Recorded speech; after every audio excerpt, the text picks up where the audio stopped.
All right.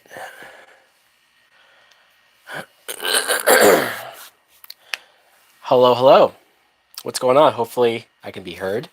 Well, yes, it's been a little while. It's been a while since I've done a live drunk watch. I would like to get back into doing these again. Absolutely. So, you know what? While we wait for some more people to join, let me click on the Blu ray. Very disappointing that this is not titled Five Cream. Huge missed opportunity. How many times has Hollywood done this where they've said, hey, we're going to, you know, uh, take the title and work into, hey, what's up, Killer Doll fan? What's up? What's up? How many times has Hollywood worked in the number of whichever sequel it is, and they, whether they put the number instead of the E or instead of the C or instead of the S. It's very weird that they didn't take advantage of Five Cream. It's just, we all wanted it. I know that it works for the in story of reboots, remakes, movies being just called the same as previous. I mean, how many movies are just called Halloween, right? Halloween 1978, Halloween 2007, Halloween 2008 or 2018. Uh, all right. Let's first make sure that the subtitles are on, which will do me very well. Um, English. Okay. And then what do we have for special features? We have filmmaker commentary, deleted scenes, new blood, which I assume are the new cast members, bloodlines, in the shadow of the master. Interesting. And Scream 1996 trailer. They have the trailer for Scream 1996. You know what? Let me pop that in before we get started on the actual movie. Okay. And this is also a good sound check for my headphones to make sure if whether I need to change my headphones or if this is loud enough for me to hear. Is this the original trailer or is this like a remade trailer?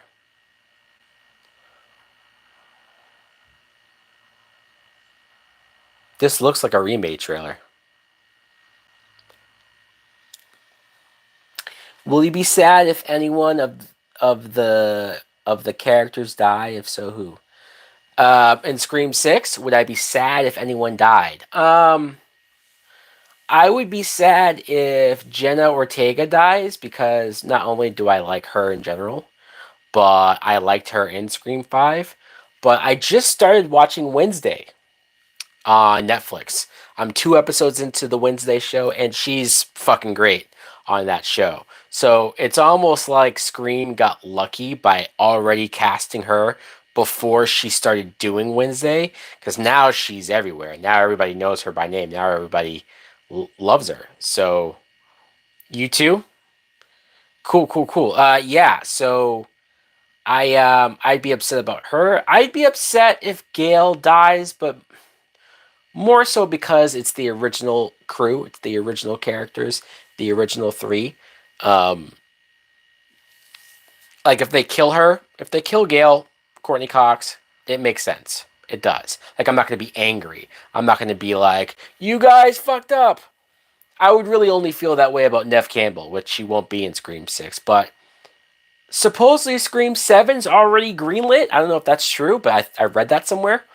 And if that's the case, if they can somehow convince Nev Campbell to come back, and this time they pay her a shitload of money because they want to kill her, I don't know how I would feel about her being killed. Um, Anyone else? Honestly, yeah, I think Jenna Ortega. Like I don't mind Sam or Samantha Carpenter. I don't mind her. I'm not hugely invested in her.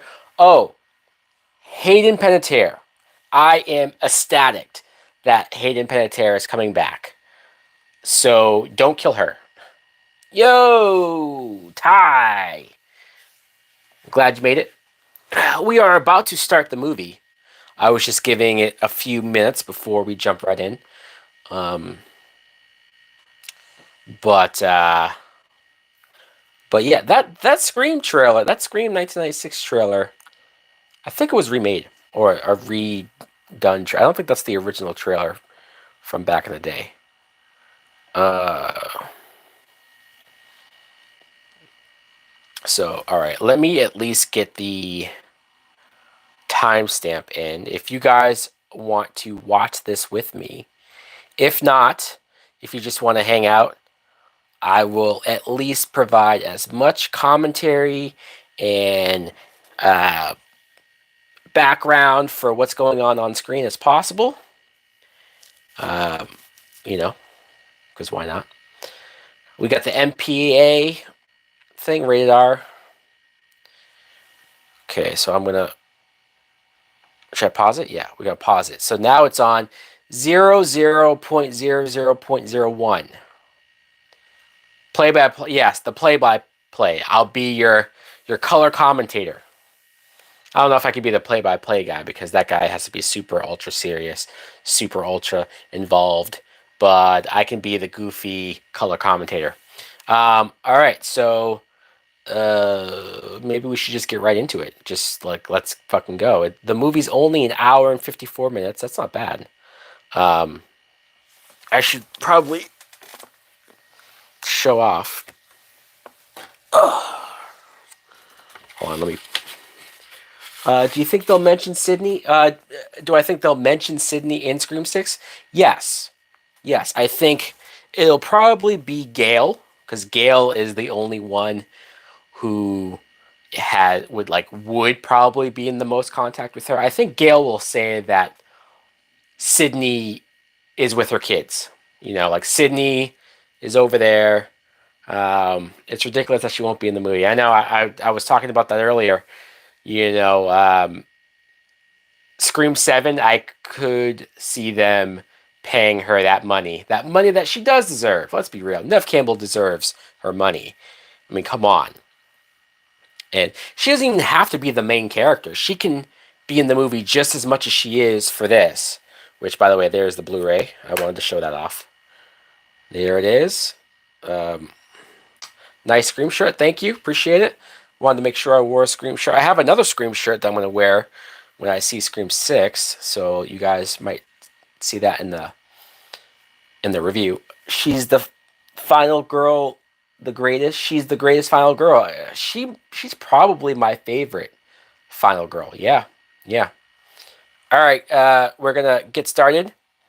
So here we go in 3, 2, 1. All right, we are playing. I'm going to start drinking as well. Nancy's a close second. Fuck yeah. Give Nancy some respect. Heather Langenkamp. Damn right. Let's not forget how fucking awesome Nancy is. Nancy. Mind you, 2 Wes Craven movies, Scream and A Nightmare on Elm Street. My 2 favorite horror movies of all time. Spyglass.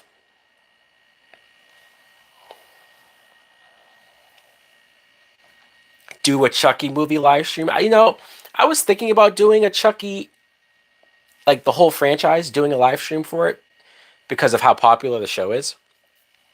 Maybe I will. Oh, here we go. Right into it. There's Jenna Ortega. Right off the bat. A landline? I remember everybody talking about they still have landline phones. I don't have a landline phone.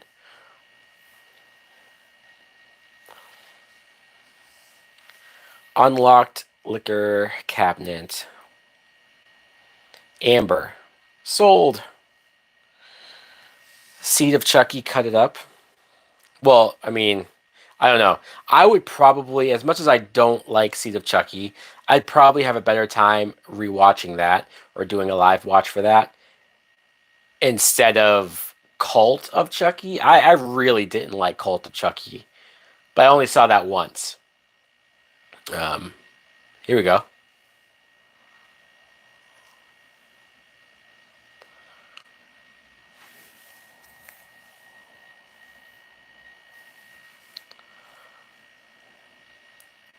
Jenna Ortega's great. Seed is a better watch than Cult, probably, probably. And this is actually a really good opener because you're expecting the Ghostface Killer's voice. I like the fact that he calls, but he's not putting on the voice. He's using a more normal cadence to his voice. And so, and like you slowly get to the Ghostface voice that we normally know. Um, so this was a nice reveal. Um, Jenna Ortega is great. You'll probably hear me say that a bunch of times. She's great. First time I remember seeing her was in You season two. I don't know if you guys watched that show on Netflix. You with Penn Bagley.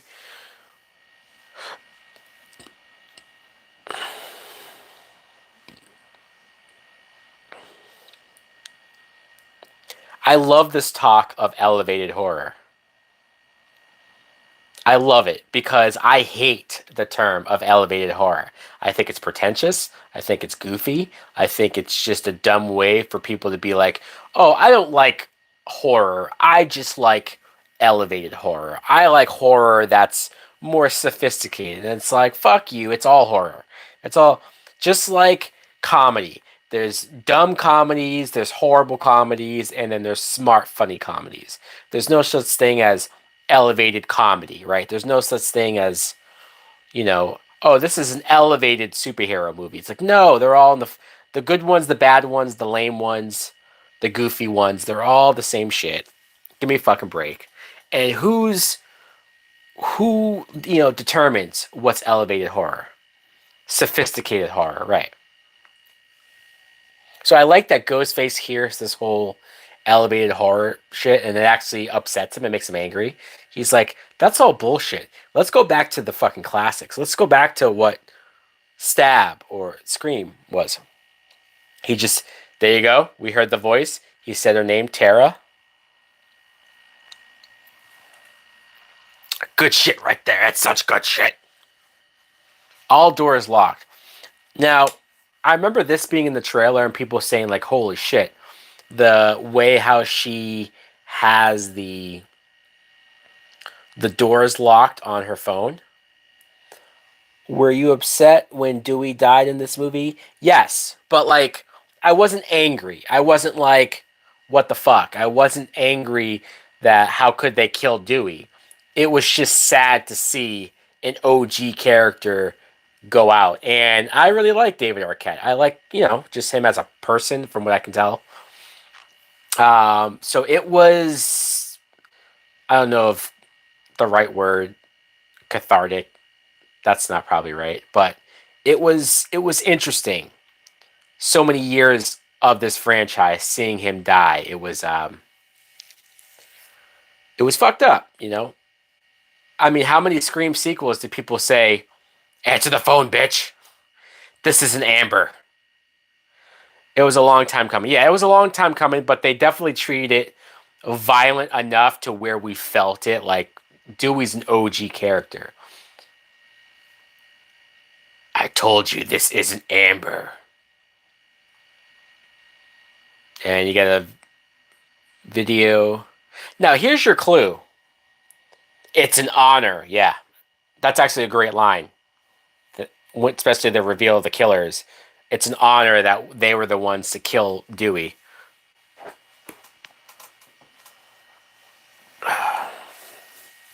Here we go. Stab movie trivia. This is great. Now, here's your hint or your clue that Amber is one of the killers because what girl doesn't immediately know when her phone's missing or lost or taken or stolen, right? There's no way she's just sitting here doing her hair without like having her phone right next to her. So clearly she gave it to the guy. All right. I like how Tara. Uh, wow.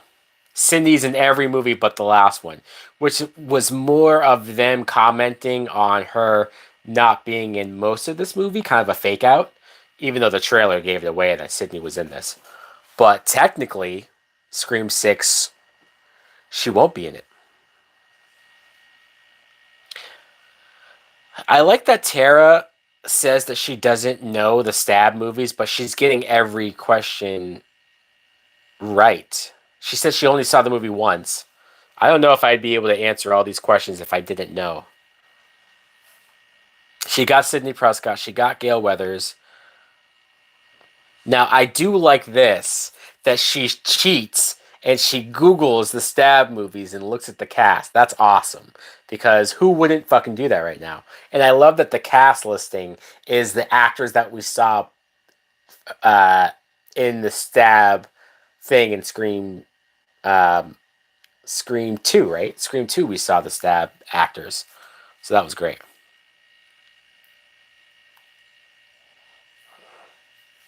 And this is also trippy that somebody in the movie universe is being questioned about basically Scream 1.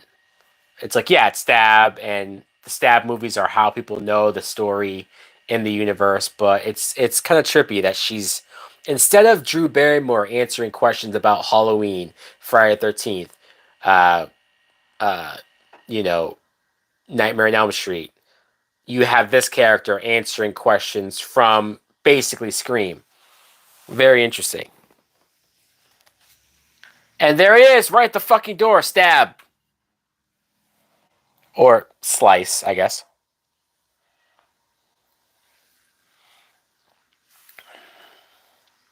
Some people comment that they think Ghostface in general is too easily like overpowered or beaten up. And I like that because it only emphasizes that this is a real fucking person, that this is a real guy who um it could be anybody, guy or girl. It's not some super powered zombie ghost. Uh Slashers have always been my favorite horror. Okay, yeah. So this is the moment when all systems is on. Like somehow, I don't even know if they explain how the killer's doing this, but they're disarming her security locks.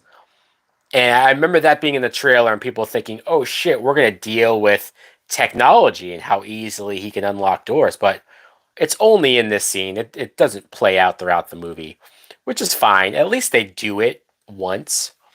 It would have been cool if that became a thing of somehow these killers are good with technology or that was more built into how they kill people. Great acting by Jenna Ortega right now. I like you can't imagine it would be easy to act scared, crying, you know. When you watch enough horror movies of bad acting, you appreciate it that much more. Oh, there he is. He's somehow in the house. He stabbed her. And for someone that survives this, she gets fucked up. Oh, he just stomped on her leg. That looked fucking brutal. Oh, and he stabs through her hand. Dude, this looks like she's dying. This looks like it's like, well, this is it. She's fucking dead. Ghostface hit his head off the counter, of course. Um, but this looks like there's no fucking way he's surviving this. Okay, so going off of how tall Ghostface is here, you could probably tell which one's in the mask. It's not Amber. So close to the door. The cop siren outside. Oh, stab, stab. How many times did she stab there? Three, four times? And there's the title cards. The ankle stomp is horrible. It is. It is. It's brutal. I need popcorn. You know what? That's a great point. I do need popcorn. Fuck, I don't have any snacks or anything. Slacking. I'm slacking. I should have grabbed some chips or something. All right, now we get introduced to Samantha Carpenter and her boyfriend. Um,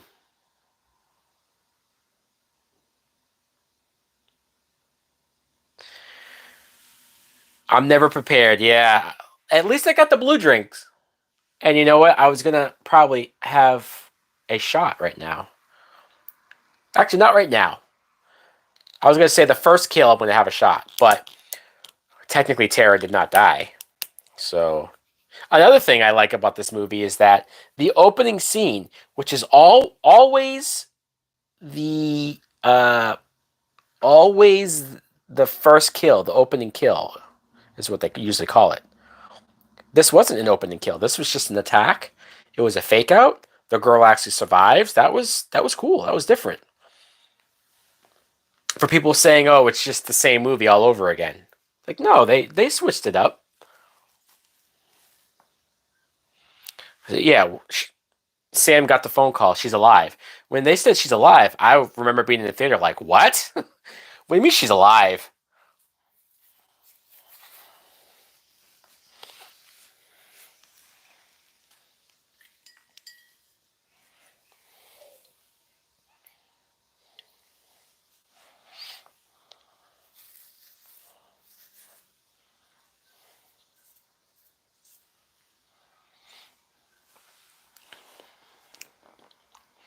There it is. There it is. Somebody in a ghost face mask.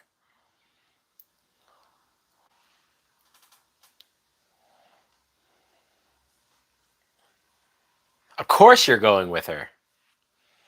Richie, that's his name. That's the character's name. Leave a like on the stream. Yes, thank you, Ty. Please leave a like on the stream. Appreciate it. Oh, school is canceled. Lucky fucks.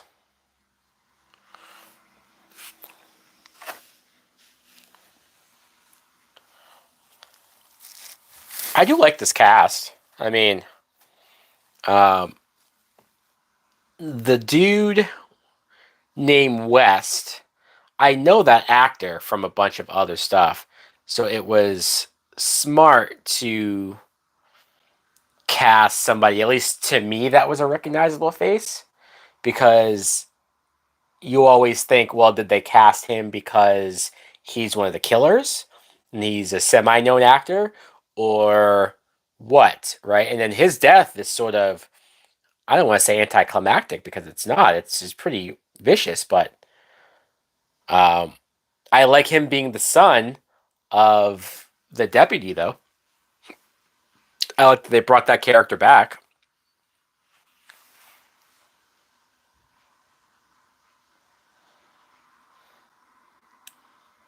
So yeah, Mindy. Mindy is Randy's niece, and I like that they connected her to Randy, but I more so like the actress in her portrayal. Hey, Kyle Gallner.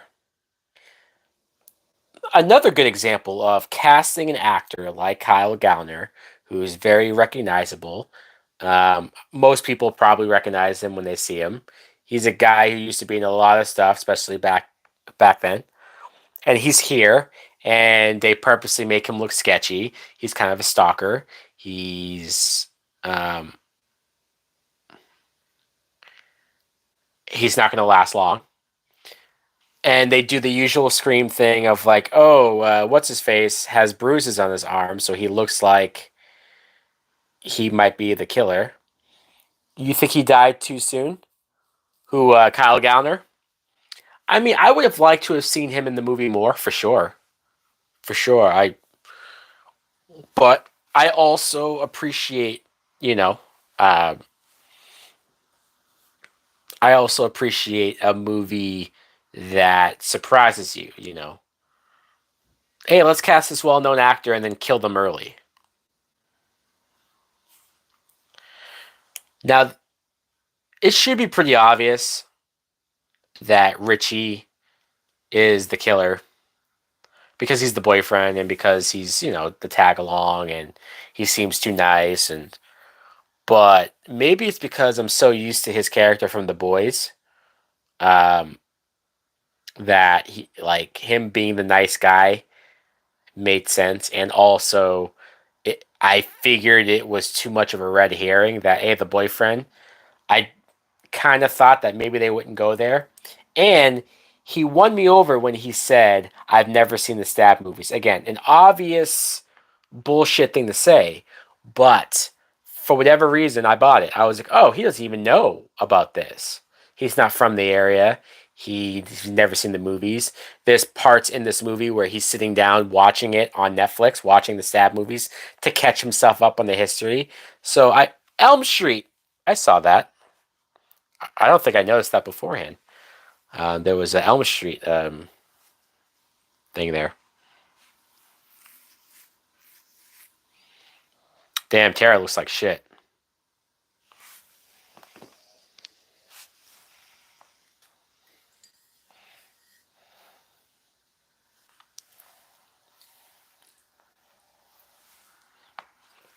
Um, Jack Quaid, that's the actor's name. I was trying to think.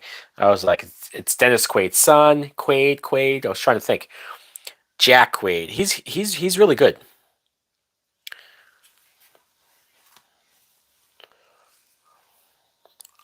And I wasn't familiar with the actress that plays Samantha Carpenter before this. And she's not my favorite character or favorite actress in this movie, but I am intrigued with her backstory. Some people think it's really dumb. Some people think it's ridiculous. Some people think it's so far fetched. Some people think it's forced. Like, I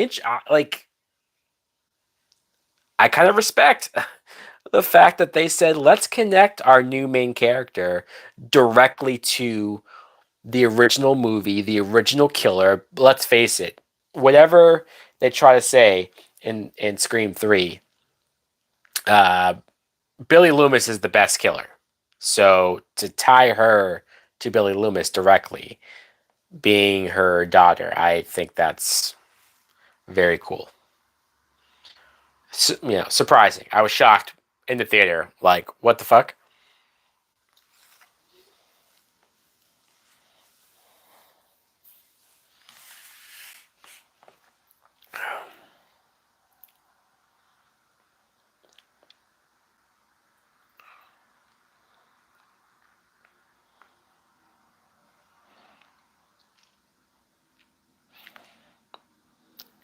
Okay, so you get some backstory right now on Tara and Sam's father leaving, and Sam left, and so they're a little, don't have the best relationship right now.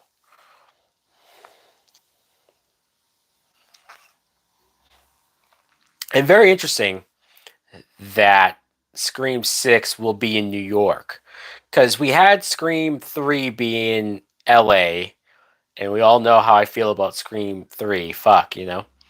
But I wonder how they'll take advantage of New York setting, because Woodsboro, that's the go-to, right? Scream 1. Um, I guess technically Scream 2. Is Scream 2 still Woodsboro? Even though it's at the college campus?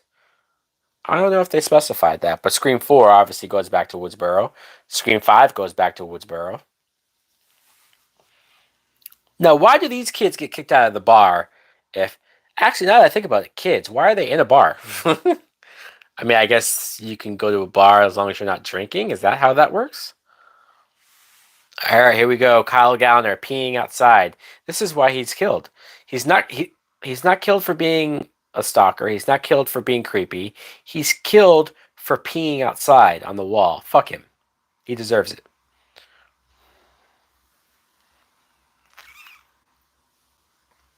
I like that they're playing the song that is played in Scream 1.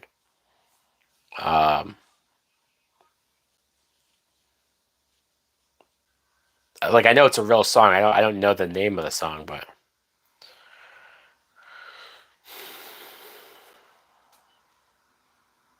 creepy moment. His car is on, headlights are shining, but there's nobody in the car. That was a nice fake out.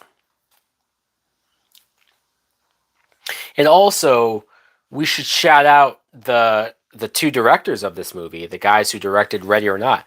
Ready or Not is a very is underrated the right term because I feel like people who saw Ready or Not liked it. There wasn't a lot of people who disliked that movie. Um, it's just it makes sense. Clearly, they transitioned to this movie perfectly. But even Ready or Not went so far supernatural and over the top at the end that I wouldn't have thought they'd be like perfect to do another movie, and they did. Matt Bentinelli and Tyler Gillett. I think it helps that they were fans of the Scream movies. I've heard them talk about how much they like idolize Scream One. Thank you. Scream One deserves to be idolized, and it's it's the difference on if you had just brought in a director for hire who didn't really give a shit about horror movies or the Scream movies and just said, "I'll do it. Here's your first sign of Billy Loomis, the ghost of Billy Loomis."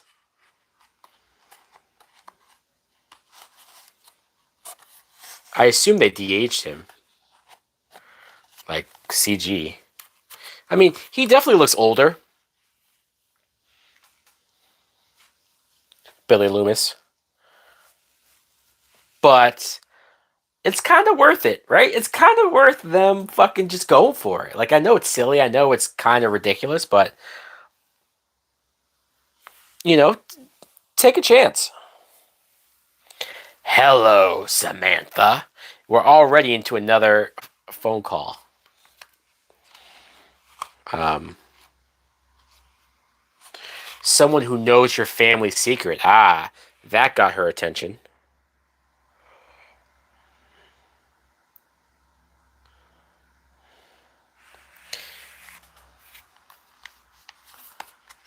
With pleasure. Okay, so this moment got me too in the theater where she's like, "You want to fuck with me? Come get me." Because who would have thought he'd be right fucking there in the hospital? This is kind of like, not exactly, but this is kind of reminiscent of when the killer is at the school and goes after Nev Campbell in the bathroom. Because it's daytime, it's in public school, like you just wouldn't expect the killer to actually go after her like that. And I guess it's also debated on whether or not that really was the killer in Scream One. This is clearly the killer.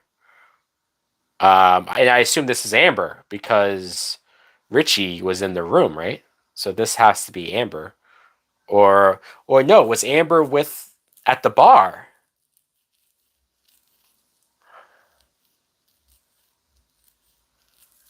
Huh? But okay, and that's an interesting moment. Richie just accused Amber of being the killer, which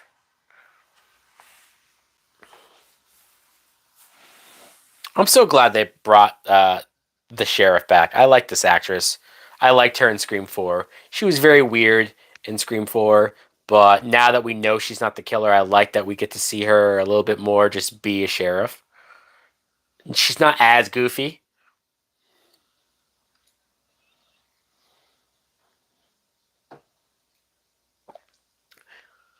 Deputy Hicks.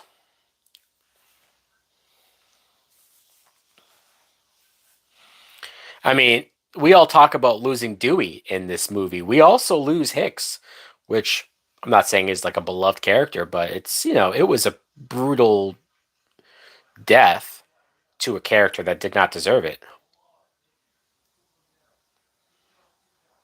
Oh, yeah, we Kyle Gallner died, right? So let's take a shot for Kyle Gallner and his creepy stalker weirdo character.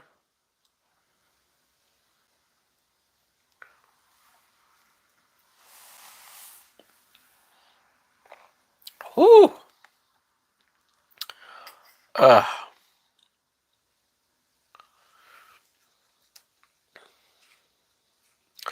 Is she gonna tell her?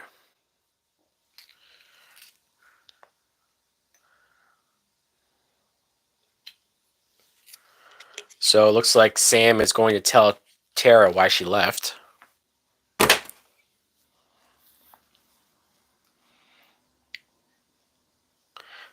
Which maybe on paper it's not the most interesting backstory, but I really like Jenna Ortega's performance here. I like how she was initially so happy to see her sister, so like, oh my god, you came. And then even hearing the story right now, she's so nervous as to what she's about to say. Again, only acting through her face. And then her level of anger that her sister didn't tell her or didn't trust her or left her by herself.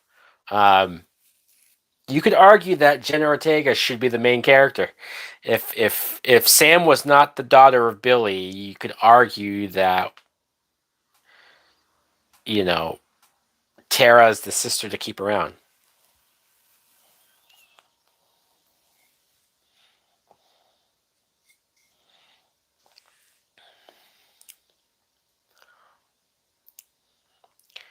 Yep. She found out that her dad isn't her dad. She's yelling at her mom. Dad heard the argument. I do wonder uh, what is Sam going to be going through in the sixth movie, right? Like we've already seen her be fucked up over the secret, so I don't really want to see her go through that again.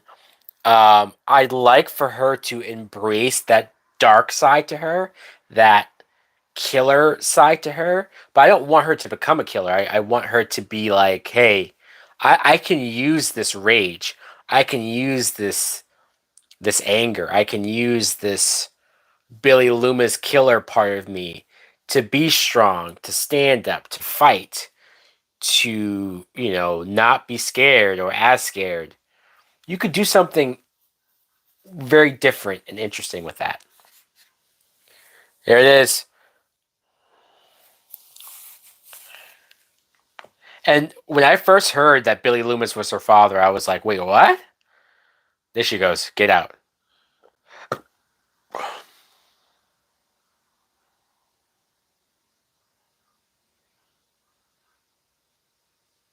Damn. But like in my head, I was like, wait a minute, Billy Loomis is her father, and like timeline wise, I'm like, but he was with Sydney, and and then he dies at the end of that.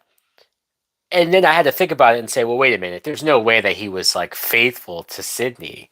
He didn't really love Sydney. He wasn't really like, oh my God, I want to be with her. He was only with Sydney to fuck her before he killed her.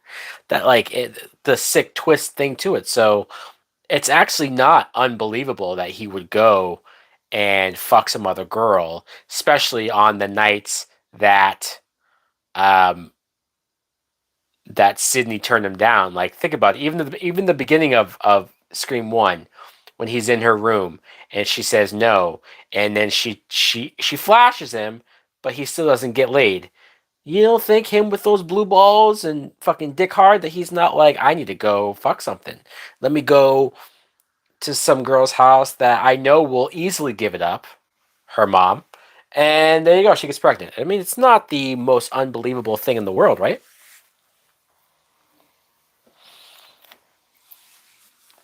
I like that moment. Samantha telling Richie that he should get the fuck out, that he's an idiot. And of course he's staying. He's staying because he loves her, but it's because, well, he's doing the damn shit. You're such a dumbass.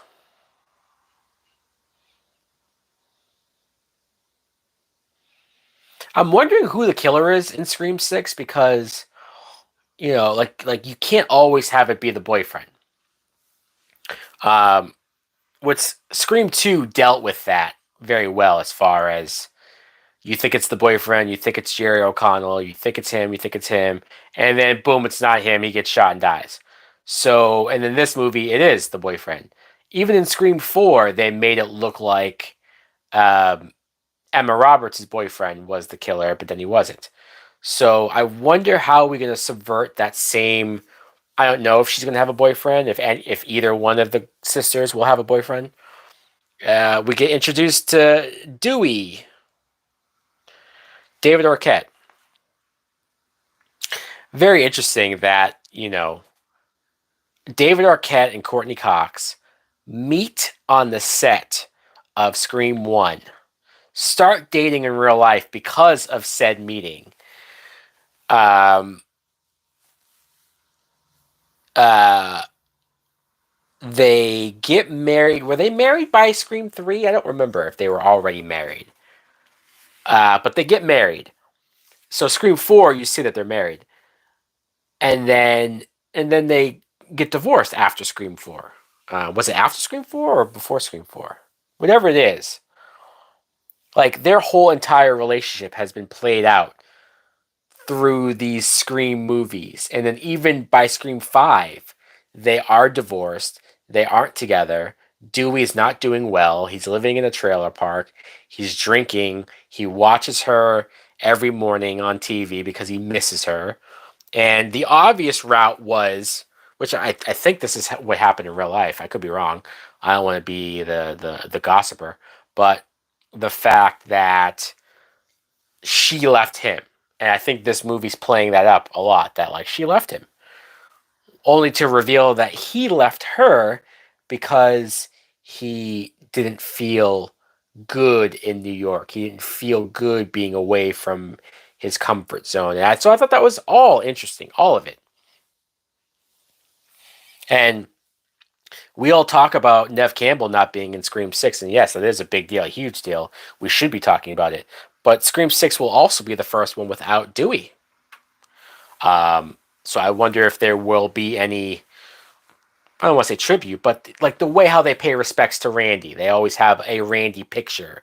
Like in this movie, we go to Randy's sister's house and there's pictures of him. And I wonder if they'll do something like that for Dewey, just to, you know.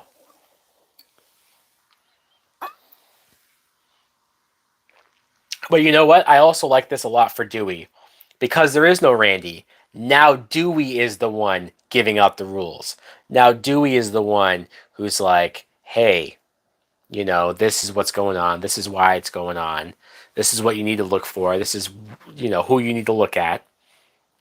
Even Dewey calling out that the boyfriend is the main suspect. It was another reason why I didn't. I was like, they're drawing too much attention to it.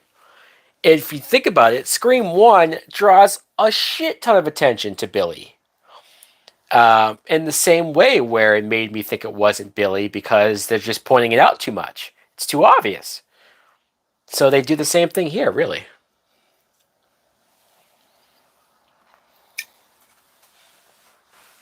I do like this idea that they go to Dewey and he just kicks them right out.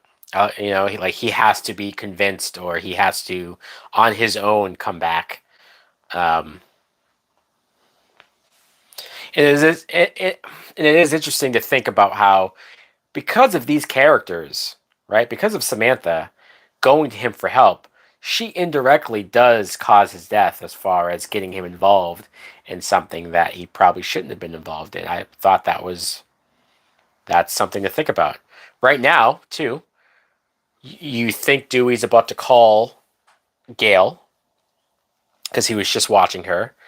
The swerve that he calls Sydney, and to see Sydney pushing her baby stroller carriage, I love that because it's fucking Sydney. It's our Sydney. And she's now at the point in her life where she is married, does have kids. She's thriving. She's not, and I'm not saying, anyone that is forever scarred, forever scared, forever fucked up isn't normal or realistic, but I like that Sydney overcame that. You could even think of Scream 6. She's not around because she is a mom. She doesn't want to leave her family, or maybe we see Gail on the phone with her and telling her, "Stay with your kids, stay with your family." Um, It makes sense, you know. It's I mean it's almost far fetched that she would leave her kids in this movie to go deal with all this shit when she doesn't have to.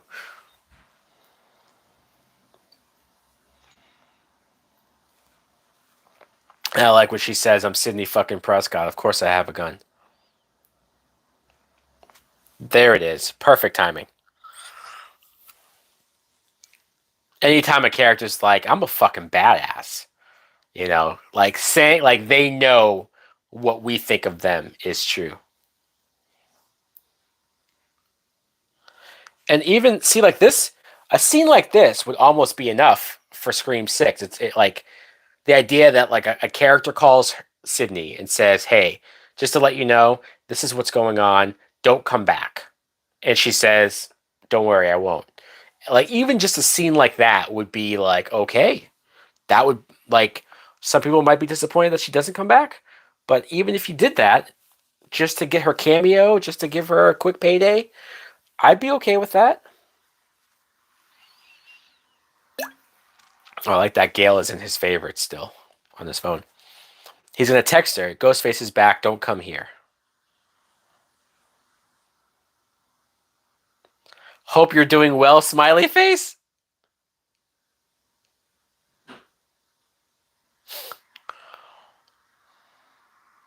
I still, he's in the right. I still love you. And then he deletes it.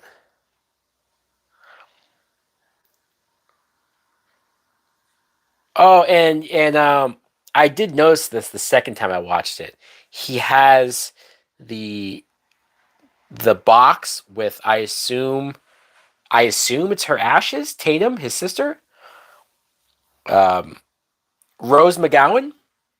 I've always said Rose McGowan, very underrated character or an underappreciated character from Scream One because she's Sydney's best friend. She's Dewey's sister. She only she's only in the one movie, so it's not like people probably talk about her a lot. If people do talk about her, they talk about her death, her dying from the fucking doggy door in the garage door. Um, but I always liked her spunkiness, her attitude, her. There's Randy Meeks, um, a Memorial Home Theater. I like it. I like it because he loved movies. So if you have a home theater room, you might as well name your home theater instead of the man cave. It's the Randy Meeks Memorial, and I like that they brought back the actress that played Randy's sister in Scream Three. It's the little things. It's the little things. But yeah, so Rose McGowan, you know, underappreciated character. I like it's. I mean, it's Dewey's sister, and she was killed brutally. And it felt like, I mean, maybe he mentions her in Scream 2, but it was just a nice little reference there. Easter egg, you know? So here they go. I like that they watched the documentary on, again, the Stab movie, which gives all the characters the back. So you don't have to sit there and watch them figure it all out. You're just like, hey, let's watch this documentary.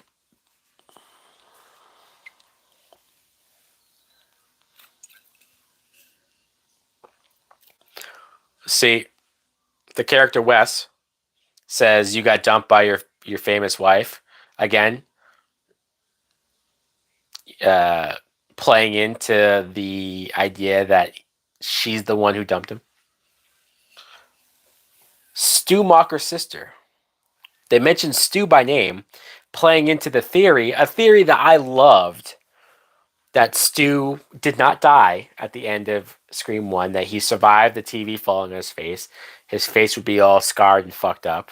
He was supposed to come back in Scream 3 and be the leader of this cult group, a group of Ghostface killers. That would have been fucking phenomenal. Way better than the bullshit Scream 3 that we got. Oh, Sydney has a brother. What? Um, and to the point where we even thought that maybe people are still holding on to that theory. Yeah, they are. They are. People, I remember when this movie was coming out, people were like, maybe Matthew Lillard is going to show up. Hell, they even I heard it so many times that even I started to think maybe it is. And now with Scream Six, it's like maybe it wasn't until Kevin Williamson, who I believe is a producer on this and a producer on Six. So he's not fully writing them, but at least he's producing them. Like so, he's behind it. He's giving his ideas. So that goes a long way. You could tell. Um, but even he said, "No, Stu's dead. Like it's over." Now, maybe he said that to throw us off. Maybe he doesn't want people talking about that anymore. He made me believe that it's bullshit. So maybe we see Scream Six and we see Matthew Lillard back. I wouldn't hate that.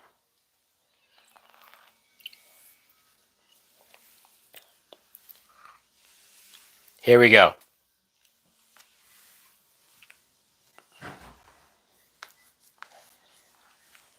I like her whole speech here of a reboot or a requel because it's true.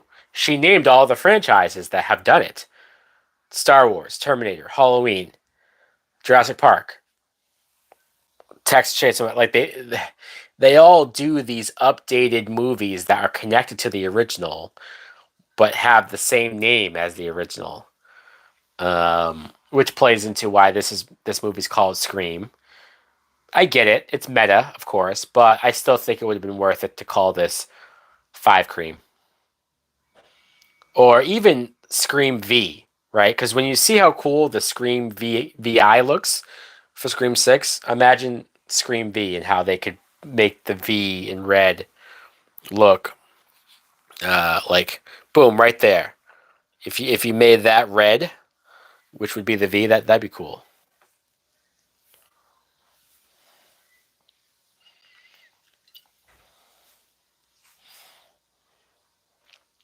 So the group just accused Sam of being the killer, which because of the Billy Loomis being her father, I did kind of think, well, it's not the craziest thing in the world, is it? Uh, okay, because now you have the scene where she drove away and she's imagining Billy in the back seat talking to her. I thought maybe we were going to reveal that she blacks out, which I know people would have hated that even more. I'm not even saying they should have done that. I'm glad they didn't. But watching it the first time, I thought she was going to reveal that she is the killer. She just wasn't aware of it. You know. Um, you know. I'm sure some people would have liked it, but all right, Sheriff Hicks.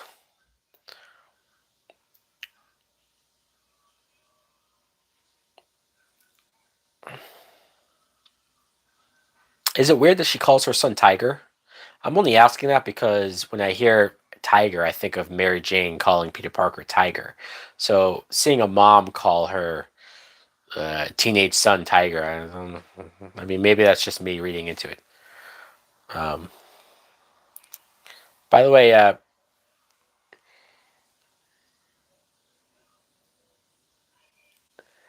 that's it's just a pep name. A pep name.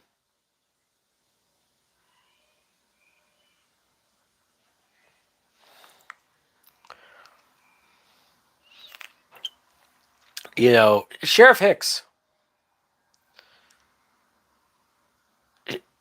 Sheriff Hicks, not a bad looking mom. I'm just gonna put it out there. Wes kind of has a milf right here.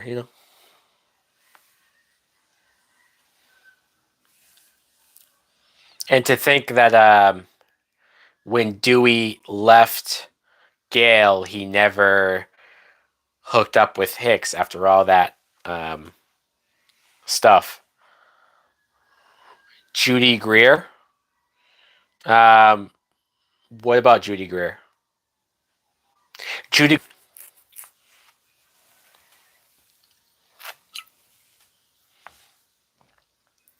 but yes, because Sheriff Hicks or Deputy Hicks as she was in Scream 4. She had a crush on Dewey. Oh, the killer's calling her.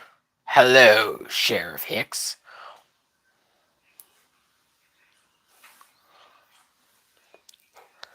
I do wonder, how does the killer get all of these phone numbers?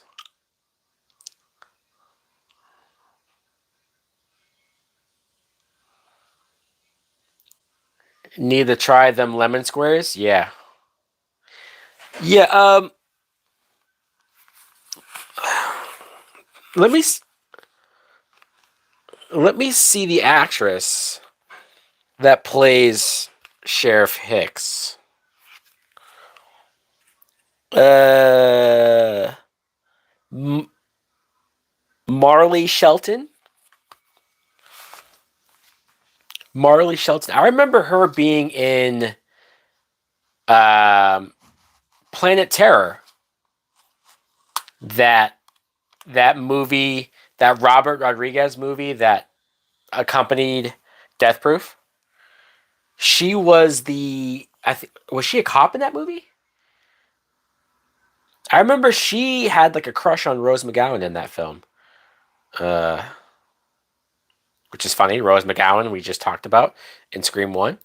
There you go. They're all connected. They're all connected to Scream. It makes sense.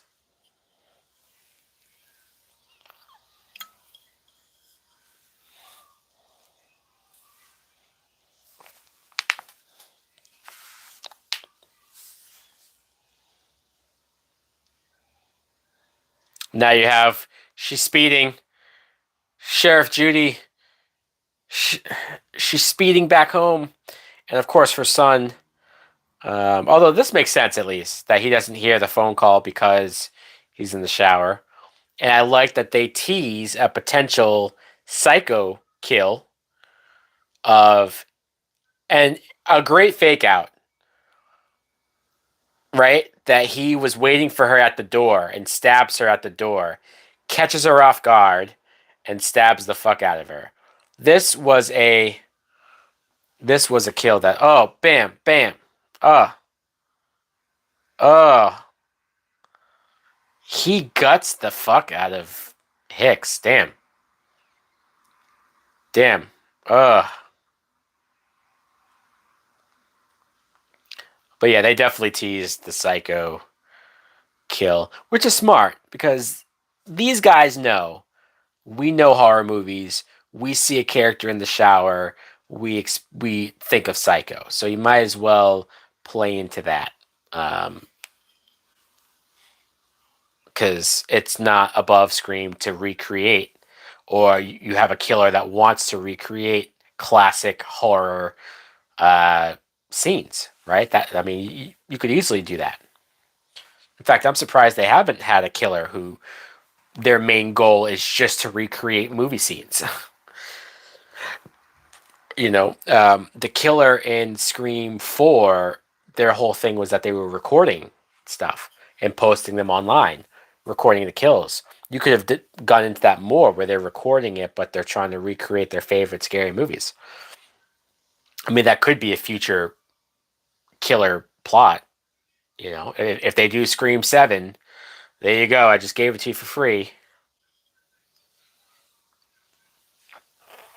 Mm.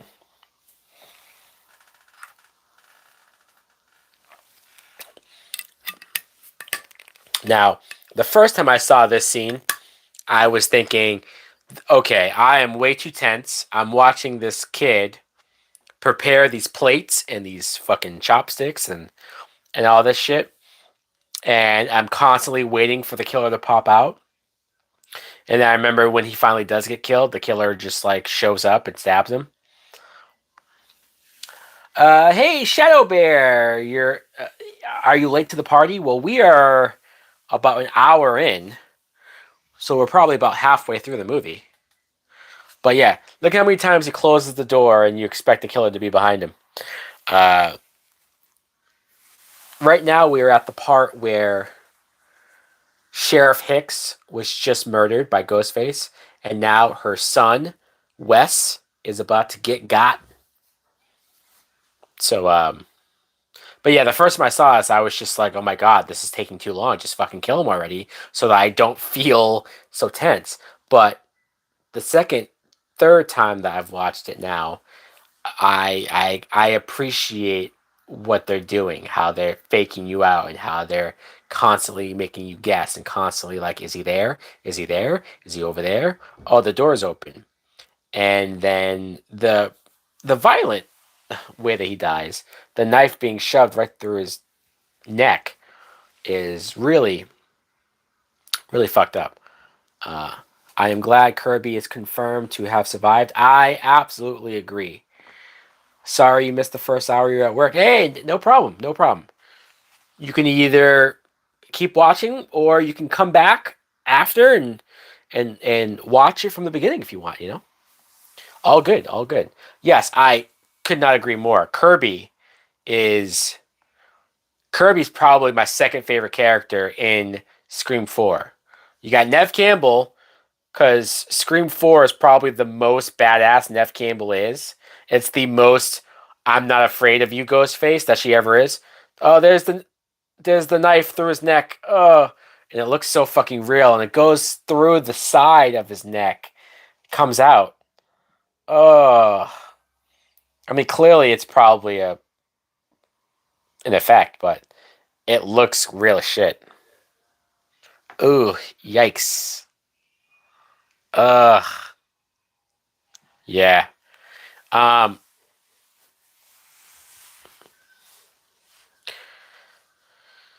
but yes, Kirby, Hayden Panettiere. I've had a huge crush on Hayden Panettiere ever since that TV show Heroes. I've been a big Hayden Panettiere fan. So it was criminal that they didn't bring her back sooner, but at least we're getting her back. At least. I don't know if her character is substituting for Sydney, meaning was she always going to come back? Or when they were having issues with Sydney, did they say, well, you know what? Instead of Sydney, let's get Hayden. Let's bring Kirby back. People like Kirby. Although technically, they had the Easter egg of Kirby's alive in this movie, right? There's like a there's like a news story or something that says that she's alive. So maybe they did plan to bring her back already.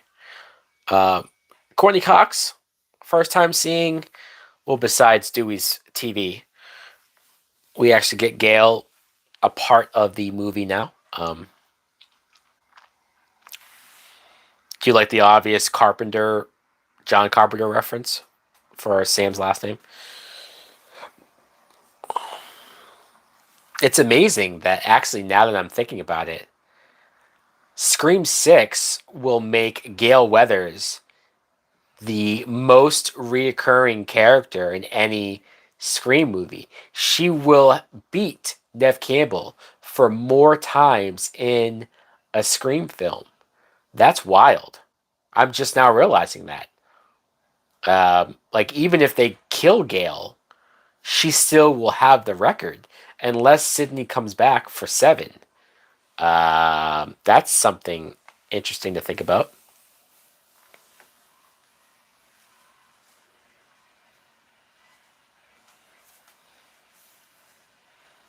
I like how Gail says, I'm coming back 90%.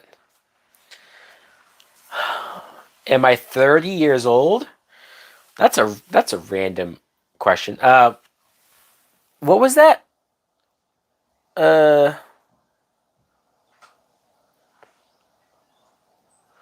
okay, Shadow Bear. I did not see that. Who do you think the killer will be in Scream 6? That's a great question. I have some theories, really based off of nothing because I've only seen the one trailer. I've stayed away from other trailers. I've stayed away from TV spots. I've stayed away from online theories just because I don't want to be spoiled. All I can gather is there's this one shot. Now, I don't want this to be the case. There's one shot in the trailer where Sam looks like she's holding Jenna Ortega by the arm, and Jenna Ortega's like hanging off of a balcony or hanging off of something. It's in some auditorium, And Jenna Ortega has like blood on her face, and she makes this creepy smirk. And maybe I'm reading into that. Maybe that's maybe it's not.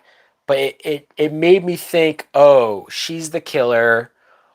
She's trying to get revenge on Sam, maybe for this happening to her, for lying to her, for leaving her when she was a kid.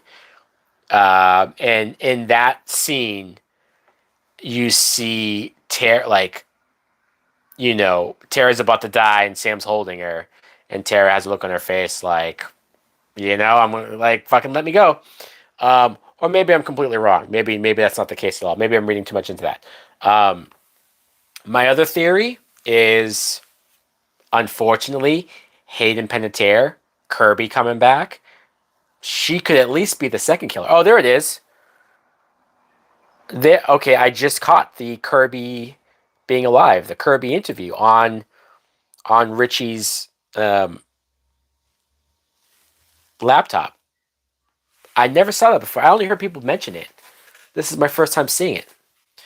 Okay, so they just showed the trailer because Richie's character is, oh, I've never seen a stab movie, so he's catching up and watching everything. I like the idea that the fans got so pissed because by the time they got to Stab 8, it was like ridiculous. It turned into an action movie, and Ghostface is walking down the street with his sleeveless muscle costume, and he's shooting flamethrowers at people. Hey, they're watching Dawson's Creek, which that is a Kevin Williamson creation. Kevin Williamson, who wrote the first Scream movie, wrote the second Scream movie, was supposed to write Scream 3, but they got rid of his script. He wrote Scream 4 and he produced Scream 5. He created um, he created Dawson's Creek and he wrote Dawson's Creek. So very cool to put that connection in there. Otherwise, how random. I mean, how many kids nowadays even know what Dawson's Creek is or was? Right? I remember Dawson's Creek. I remember it being on what, the WB, was it? Yeah. Tara struggling to get out of bed into her wheelchair is pretty intense. Oh, now, okay, I've heard some debate about this, and I'm not necessarily even ready to argue it. Where is all the doctors and all of the people that work at the hospital? I mean, granted, it's a very creepy image, an empty hospital, no one in the hallway. Like, she needs help and there's nobody here.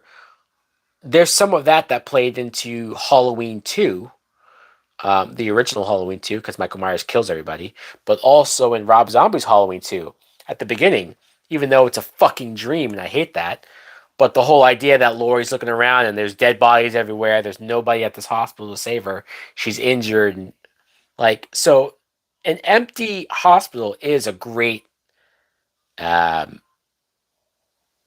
location.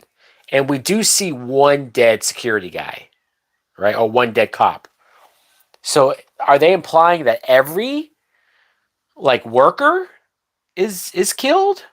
Are they just like, I know they showed that the cop that was supposed to be watching outside her door got called in because the sheriff was killed.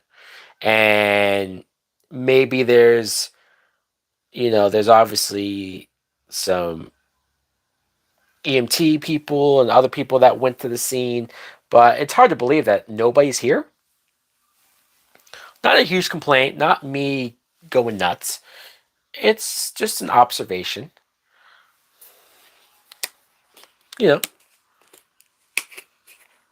it doesn't make me angry. It's just a question. Where is everybody?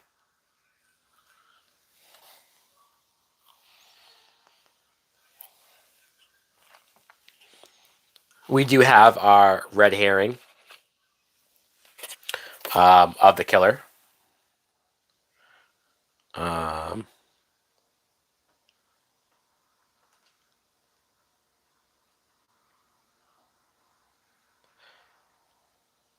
okay, there you go. All right. She just hit Richie. And Richie's already there at the hospital. Go figure.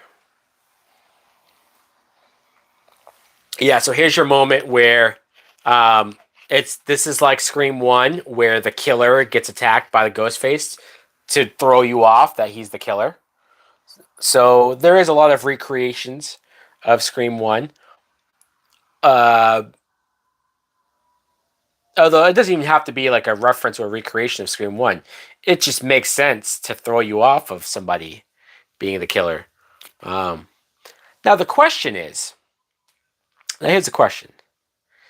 If they uh oh, wow. That's a cool new thing. The voice changer already like on your throat to explain the voice change, like that's really cool.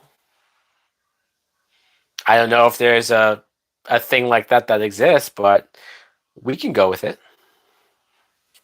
So this is Amber right now.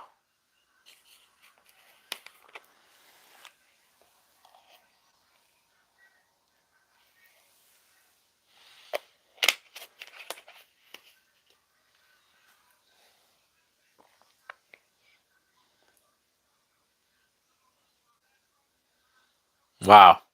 I'll make sure I hit all the organs I missed last time. Fuck. I mean, maybe they killed all the doctors already? I don't know. Now, see, there's something interesting.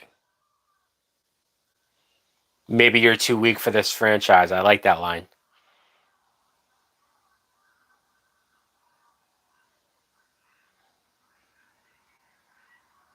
Oh, Dewey, what the fuck? You missed him.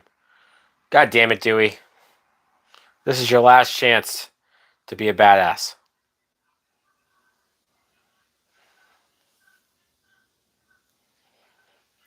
Dewey's about to get attacked.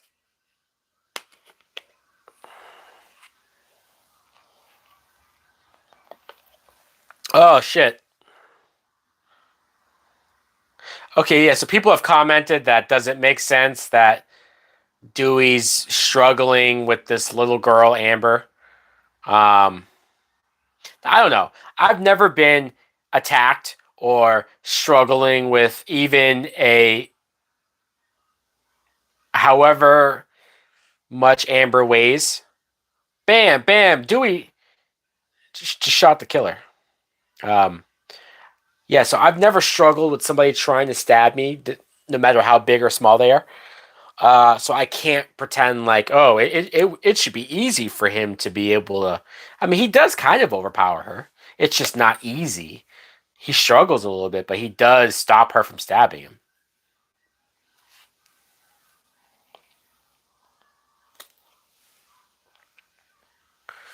This is how you know Dewey's gonna die. You have to shoot him in the head, or they always come back. This is where I knew Dewey was dying. And you could argue Dewey has survived one too many times. That maybe he got too cocky, or maybe he thought, I don't know. I mean, he's been stabbed how many times, right? He's been,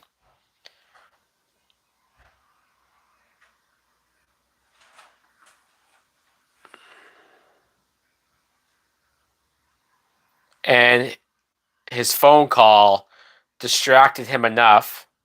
Oh, oh, he's being gutted. Oh, brutal. Oh,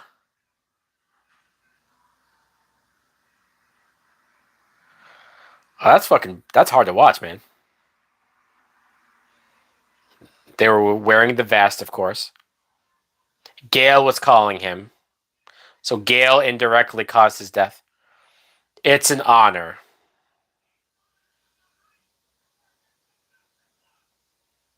Damn. We just saw the death of Dewey. Yeah. That's something I never thought I'd see in the franchise. Right? After four movies, and how many years was it between four and five? Like over 10 years. So you kind of, and then they did the MTV show. right? They did the TV show. There was no reason to think they're going to come back to the movies, and then they did. So, yeah, I never thought I'd see Dewey's death. And it's very definitive that you don't even see his body being wheeled out, that it's already in the body bag. Because how many times has he been stabbed and then, oh, he comes back, or oh, he's still alive? No, this is them saying, no, he's fucking dead. Like, not only was the stabbing brutal, um, but yeah, he's in the body bag, guys. And you know what? Here's an interesting thing. Sydney was not lying when she said, "I'm not. I have no intention of coming back." She only came back because Dewey died. So you technically don't have this big reason for her to show up in Stab in Scream 6, because plus they'll be in New York. They're not in Woodsboro. I don't remember where they said Sydney is living now. He helped me. For some reason, when Sam said he helped me, it sounded like Amanda from Saw. He helped me.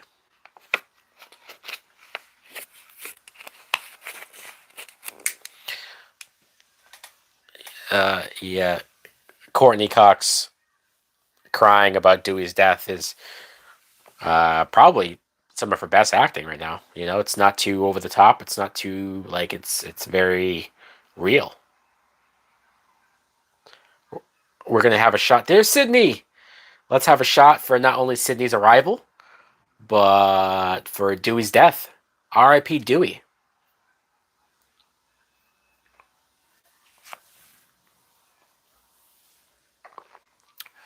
Whew.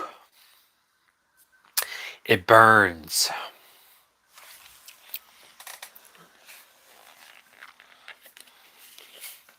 Mark and the kids. So I guess that's your clue that Sydney ended up marrying Patrick Dempsey's character from Scream 3, Mark. Which is so weird because I never would have, like, I don't know. I guess I never really thought about it on, like, does she end up with Mark? Like, he's at her house at the end of Scream 3.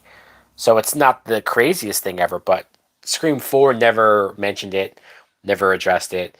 I guess she could have still been dating him or married to him. Um, but as much as I don't like Scream 3, I don't hate the idea that, I mean, it's Patrick Dempsey. You know, not the worst guy to marry. McDreamy, right? Is that his name? McDreamy? I don't know. I don't watch Grey's Anatomy.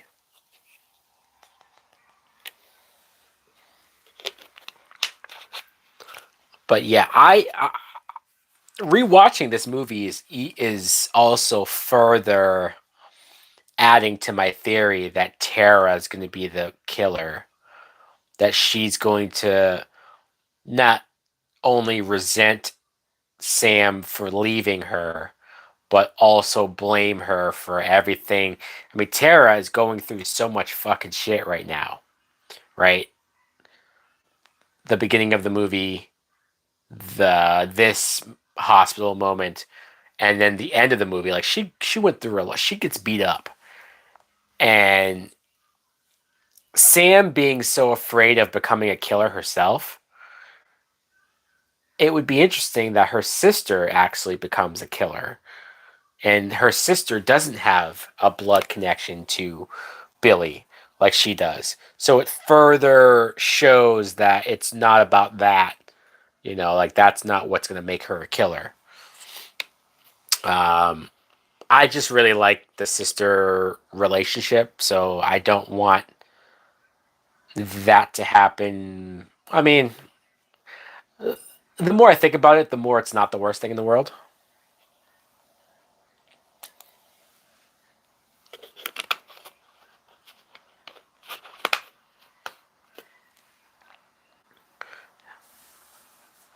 How how did Sydney know that?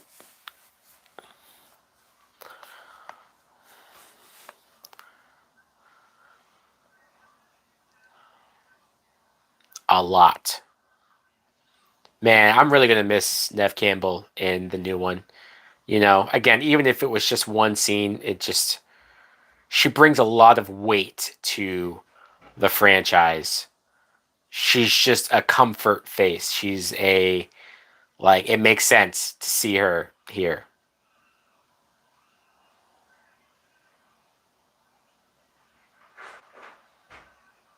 Watch your tone, new girl. Yeah, here's the original bitch.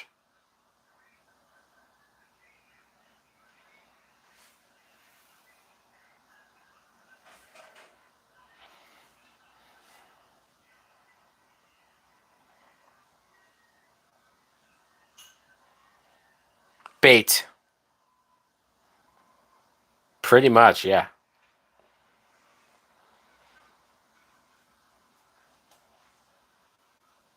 I like that line. I won't sleep until he's in the ground.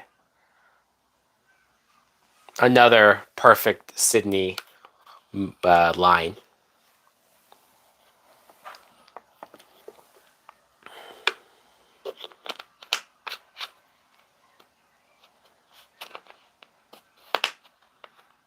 See, Jack Quaid does a great job of seeming like a nice, innocent guy. I mean, obviously that's why he was cast, because his character in The Boys, Huey, he he is this, right? So you're basically just like, okay, well, what if Richie is just pretending to be that nice guy, which obviously the actor can do easily, so it works.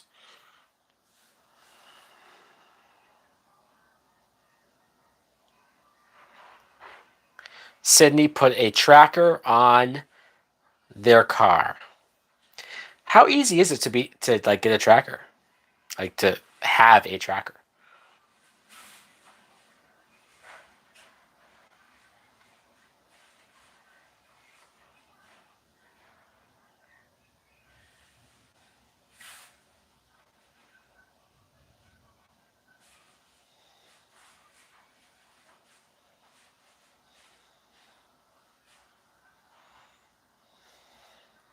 1, 2, 3, no fucking way late. Now, now this is something that you assume Richie took Tara's inhaler, and they plan that she just has an extra one at Amber's.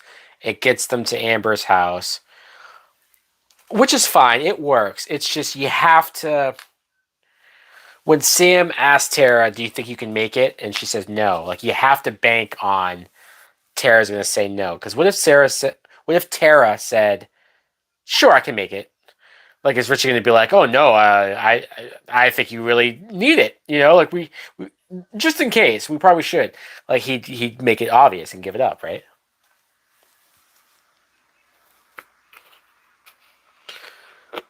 Now the actor that plays Mindy's brother, what's his name? I do like the actor. I do. And it's also very interesting that they tease his death and then they reveal that he's alive, which is kind of the Dewey thing from the first movie. But it made me like his character even more that he survived it, and hopefully they do something really good with him and Mindy, the brother and sister thing. Um, and there's Mindy. That was a test.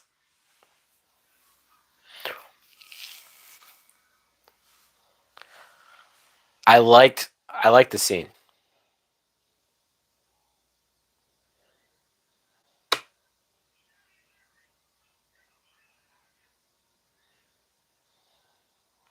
It's like they're trying to out creep each other out, right? They're trying to outdo the other.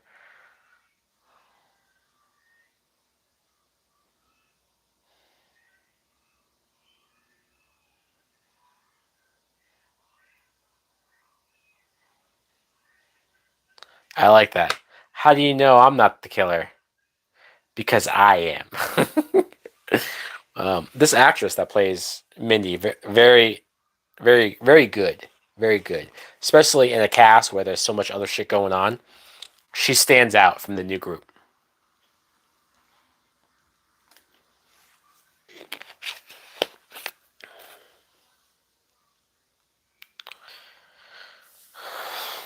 There you go. Yeah, the best thing about going to a party is to make out with your girlfriend.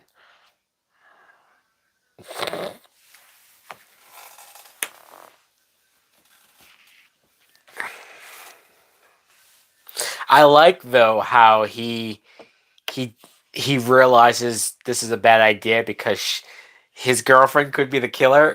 It's like it's fucked up, but it's smart because she obviously gets so offended.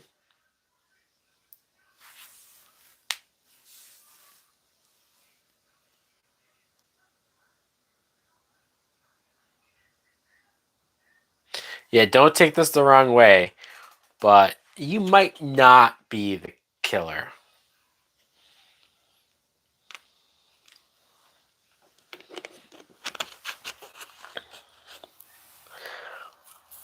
I mean, he could have phrased that better by just saying, "Yeah, I don't know if I'm ready with everything going on, and I'm under a lot of stress, and people are dying around us, and I just need some time to mourn." He could have lied, which is the better move, instead of telling her. But you can appreciate his honesty by saying, "Hey, he was honest. He said you might be the killer. Maybe he should get some extra points for that." Now, this is interesting because we obviously saw in Scream 2, we saw scenes of Stab 1, of them recreating scenes from Scream 1. Heather Graham redoing the Drew Barrymore scene. Tori Spelling doing the scene with Luke Wilson at the school, redoing the Sydney and Billy scene. Now, this was never in the original. Like, they must have shot this for Scream 5, but we get a new scene from Stab 1 of the fake Randy character doing the Halloween scene. So that's interesting to show it. Like, instead of just re-showing the parts of Stab 1 that we saw in the other movies, they actually shot a new scene of Stab 1. It's kind of cool. Was that Find My Friend thing? Is that an app? Or Find My Fam? I mean, it's probably not that name, but there probably is something with that type of a name, right?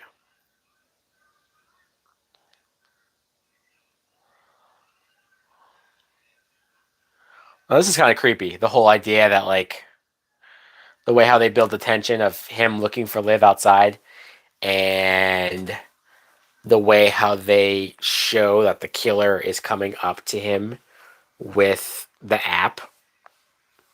Very interesting.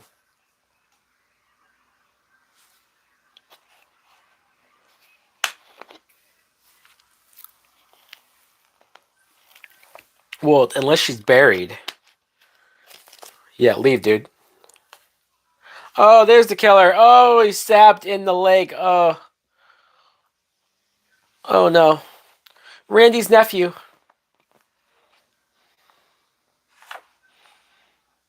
And I mean, he's mulatto. So, I mean, technically he's not full black. So you don't have to kill him, right? I appreciate a mulatto character surviving firsthand. And you still have the app going off. Again, great tension. Showing that the killer, oh, his bloody hands can't do the lock. Oh,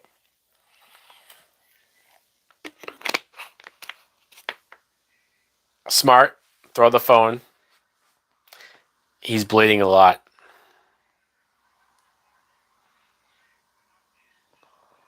See, and this scene and the terrace scene at the beginning do a great job at showing that you don't need to kill everybody that gets attacked by Ghostface. Like, Ghostface can be attacked or can attack somebody, and that person can still survive. Oh, oh my God.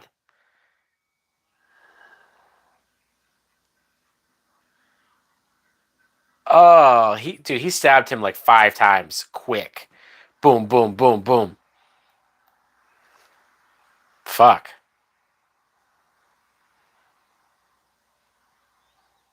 That was rough.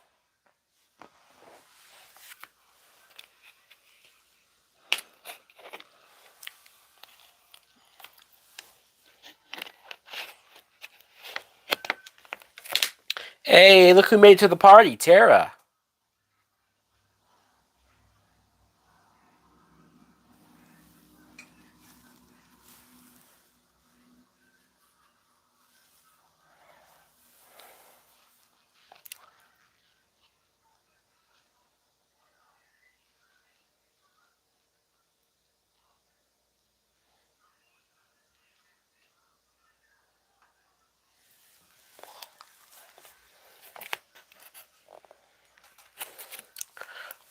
That's Cuba Gooding's. Wait, that's Cuba Gooding Jr.'s son.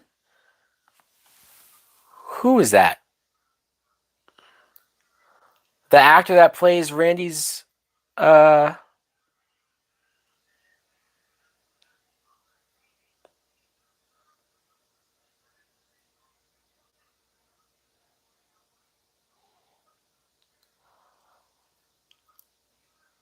oh, my bad. I missed some of these comments here. I don't know why they weren't all popping up. Yes. Okay, I did not know that. Cooper Gooding Jr.'s son. Interesting. Okay, cool, cool, cool.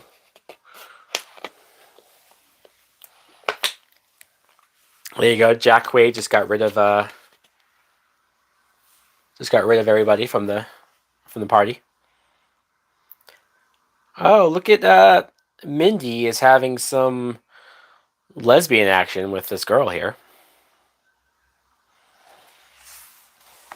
Did people complain that this movie's too woke because we have a mulatto lesbian character?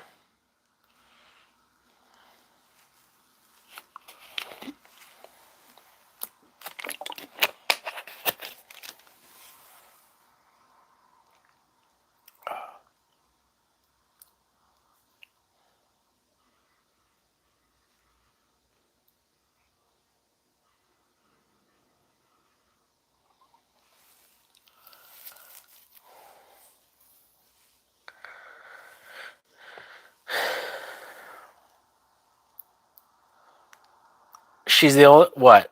She's the only one that didn't get hate, really?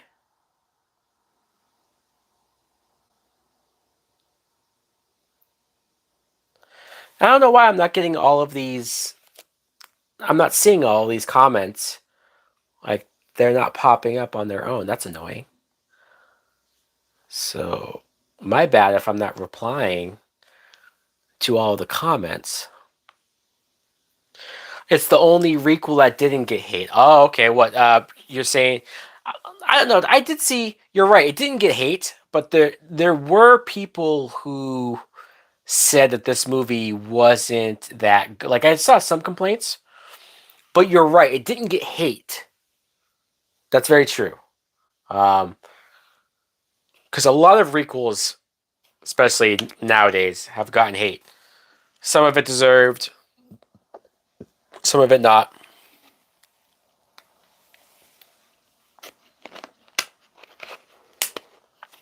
Now this scene with Liv really makes her look like this was good at making her look like the killer. She did a good job of looking crazy, looking fucked up. Being sketchy, suspicious. I like the realization that they went to Stu's house. I mean, a very cool idea that the killer would want to recreate the ending of the first movie. You know, how many times have I said personally that Scream 1's the best Scream and they've never been able to top it? So the idea that the killers in this movie feel the same exact way. And so they say to themselves, well, let's just recreate the first movie. We don't have to, like, top it. Let's just do it again. No, Jamie.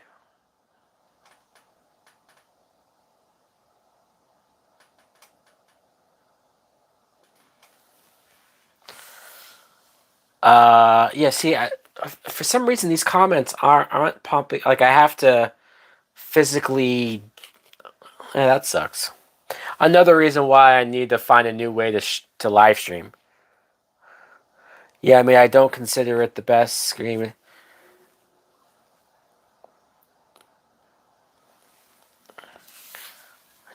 Do I like white women? Jose Gomez, what is with these random weird questions? Do I like white women? What the fuck?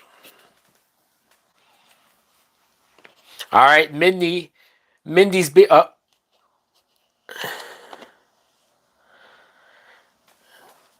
Yeah, that's well.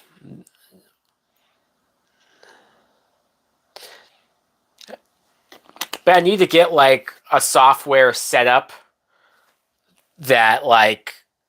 Well, for one, I can keep track of the comments better. Maybe I can get a text to speech thing like what I have with Twitch, where they read the messages for me. That'd be nice.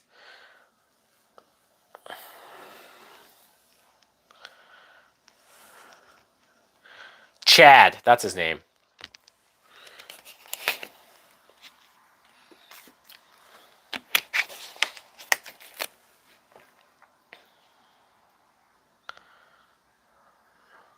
Oh, and and Amber shot Liv in the head. You should try a live watch on Twitch one day. Well, I'm still gonna have the same problem because I'm only able to get Twitch to read the chat because it's through my PlayStation. And I can't stream myself watching a movie through my PlayStation. I know it's annoying. I know it's a lot of variables, but I'm only able to play games and stream on Twitch through the PlayStation. If I stream on Twitch a watch along, it would be like this.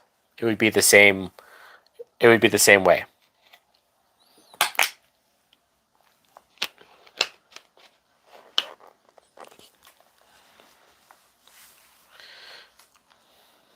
Ah, they just showed up. Sydney and Gail back to the original house.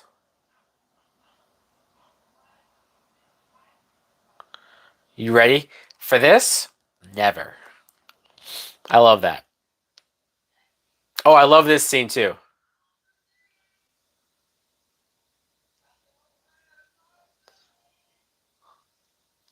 I love that. I love the moment where Sydney and Gail are looking at Amber and she's screaming out, "Oh, he stabbed me! Help me! Help me!" And I love her saying, "What do you think? It's a trap." I love that. I love it. Again, this is why it's important to have your legacy characters because they're the smart ones, because they're the ones who know their shit. They know what's going on. That it's harder. I mean, yeah, they do it with Mindy because she's a movie fan, but it's harder to have your newer characters be as well versed or as smart or as they're seasoned. Yes, they're seasoned. I love that they're playing the original score right now for Sydney as she's in the original house. I would even be okay with her going through the house and replaying audio from the first movie because like that's the same closet where Sydney was hiding before she came out to stab Billy, right? This might be the same bedroom where Sydney lost her virginity to Billy all those years ago. You know, the kitchen. I think Sydney saw the same kitchen where all that crazy shit happened.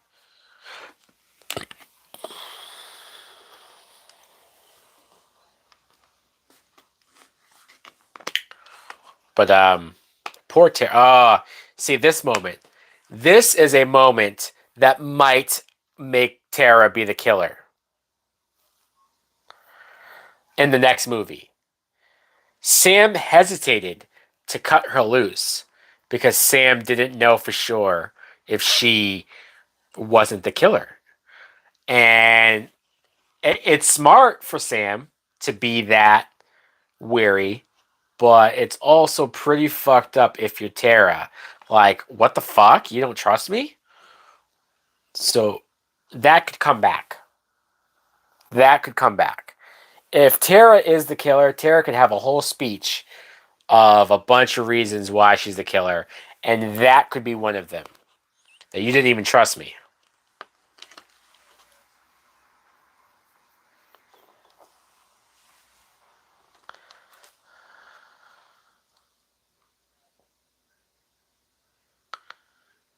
So I wonder, like, was Jack Quaid on the phone with her right before she shot him? Um, because it would make sense.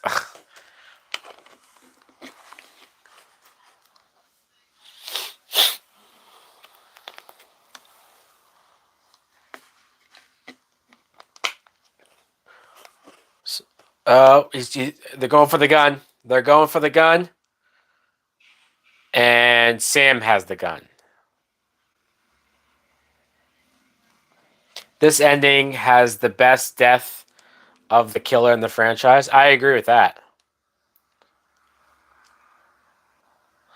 And Richie just stabbed Sam. There's the reveal. This surprised me. Richie's reveal surprised me. Some people said that they called it early. I forget where I've heard some people say like, "Oh, it was obvious," but he convinced me. He did. He had the inhaler in his pocket. There you go.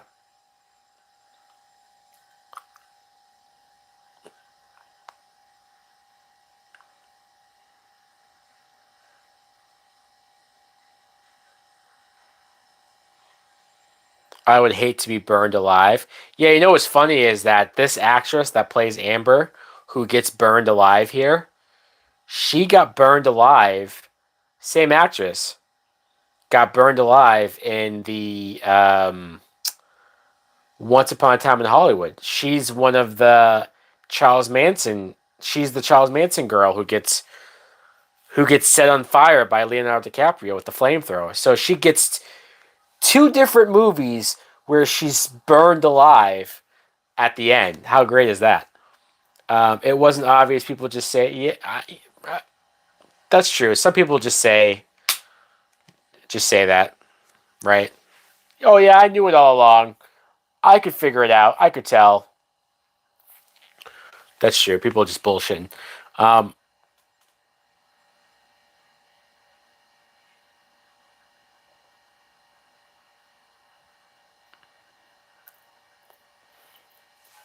Here we go. Here's the explanation. The last Stab movie sucked balls, so they're angry.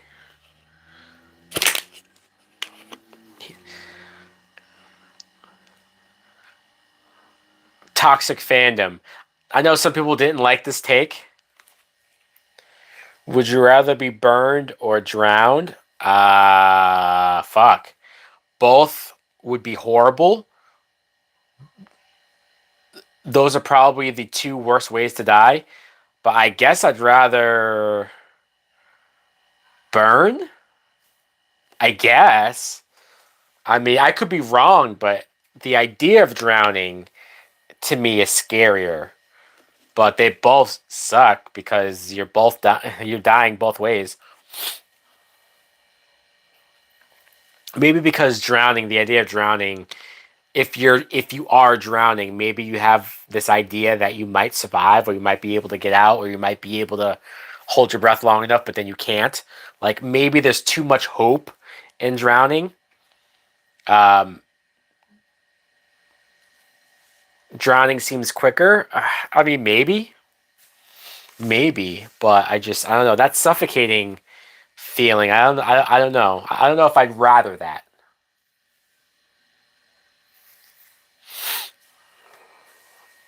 Well, Tara told her, right? Oh. Oh no, Tara didn't know about it. Oh yeah. Okay, so this is interesting. So Richie, do you think Richie and Amber have been hooking up? I mean, they're obviously killing together, but are they actually like a couple? Because she is a high school girl, right? Is she? Yeah, she is a high school girl. I mean, she's probably like a senior. She's probably 18. I like that.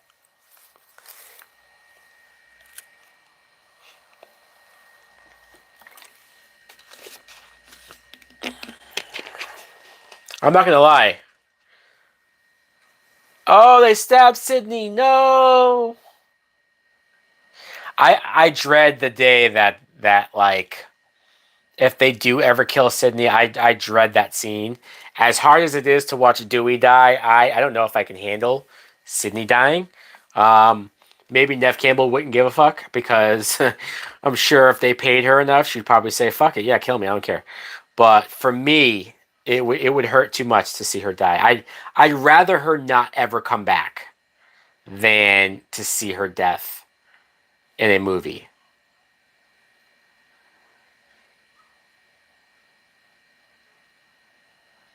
At least we know it won't be anytime soon. Well, it won't be this year, but supposedly they're gonna shoot, or I have to double check before I like go around and say this.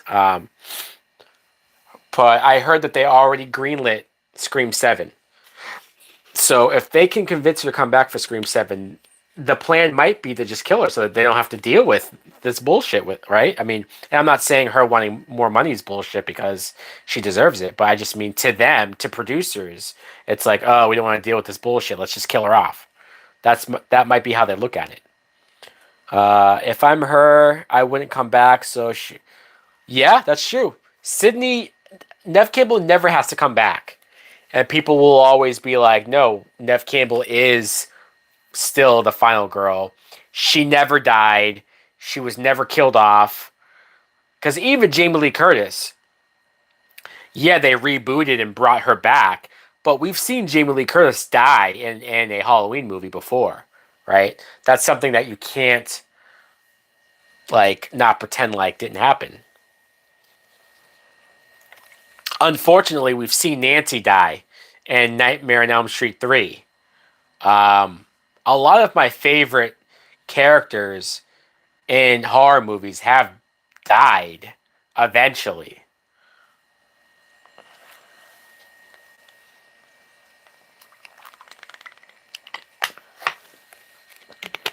It's not my fault.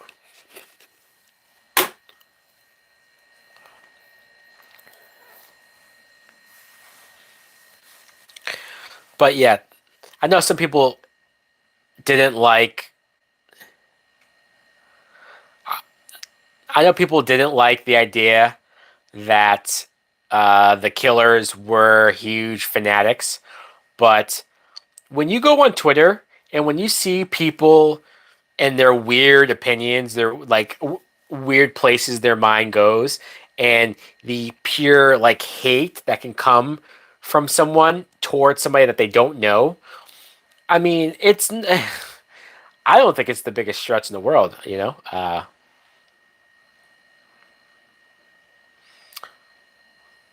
So Amber admitting that she was the last thing that Dewey saw before he died. I mean, we knew that she was the one, but we actually get to hear her talk about it.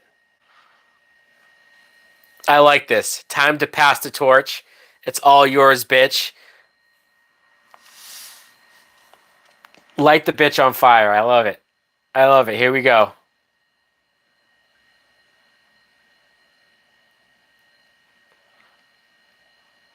Oh! Jesus Christ.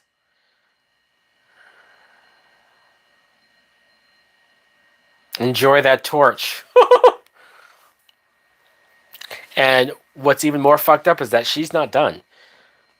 We will see her back in a second.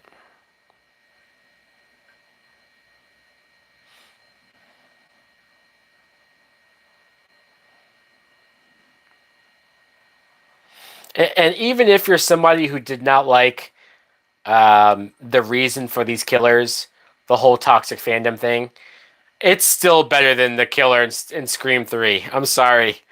It's still way better. Like, nothing will ever be as dumb as the Scream 3 killer. I just. Maybe other people don't feel the same way. I hated the Scream 3 killer and his reason, more so his reasoning for it. And him trying to take credit for.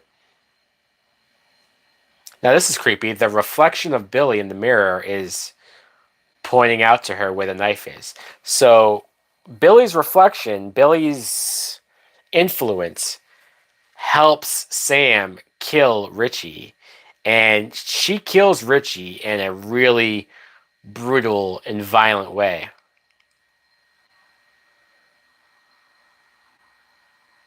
Oh, stabbed through the mouth.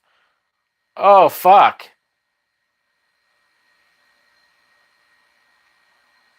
Oh, she's stabbing him like, and she looks fucking nuts doing it. Oh, oh my god.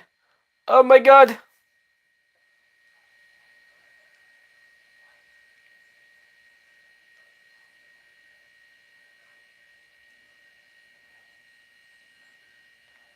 What about my ending? Really, dude? That's what you're thinking of right now? She just stabbed you like 3 times. Or, what am I saying? 7 times. And she slices through. I always. Slicing someone's throat is visually probably the best way to kill somebody. And she did the knife wipe that Ghostface does. Interesting. Again, this ending would have you think that Sam is going to be the killer for the next movie. I just think it's too obvious. I don't think that's what they're doing. I could be wrong, but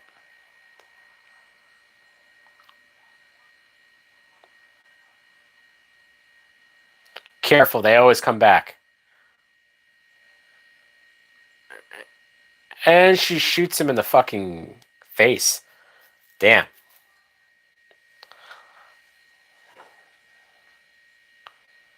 Oh, Jesus. Amber came back charred. I still prefer the Babadook.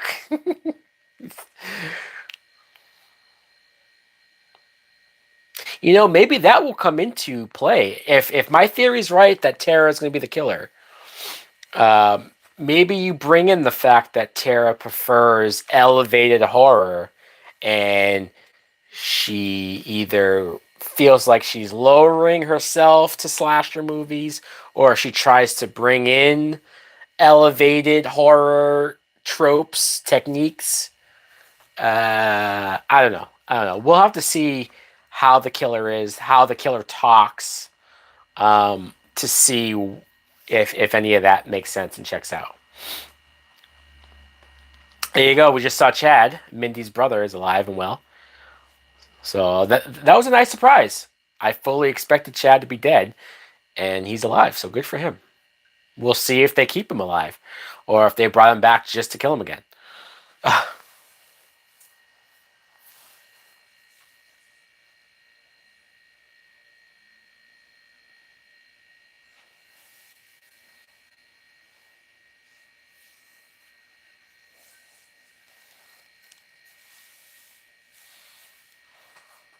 Thank you both. I like this moment. Even if we never get Nev Campbell back, I like that this is kind of a passing of the torch moment with Sydney giving advice to Sam. And so if we never see Nev Campbell back, if we never see Sydney back, she did pass the torch, even if it was indirect. Who knows? Maybe Nev Campbell said publicly that it was that it was the paycheck, and that's why she didn't come back. Maybe they were going to kill Nev Campbell, and maybe she didn't want to be killed off, and maybe that's the real reason why. But to not say that, maybe we won't find out until years later that I don't know.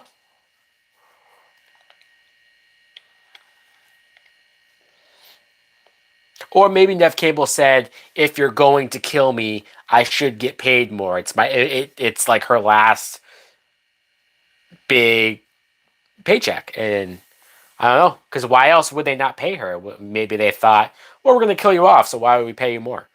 Like, maybe it's more to do with the script. I don't know. I don't know.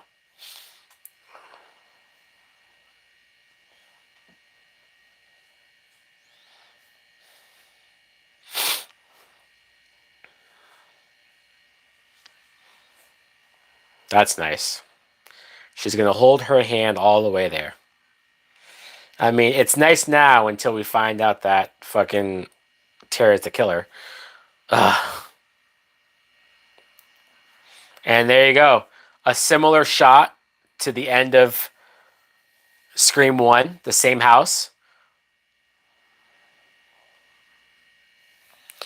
Now, because I drank all that, I need to pee like crazy, so maybe I can quickly pee before I sign off.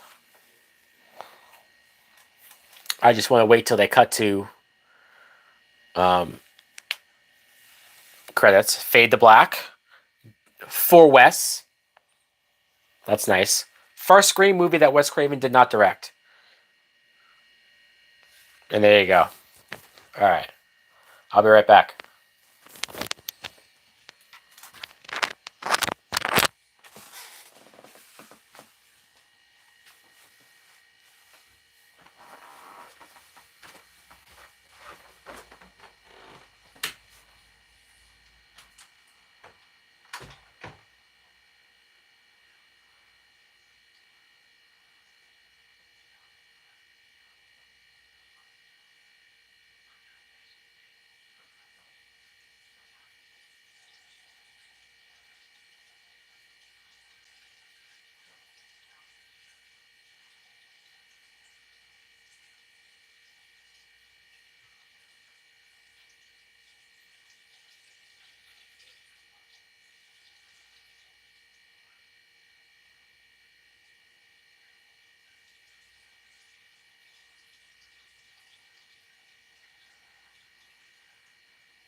Okay.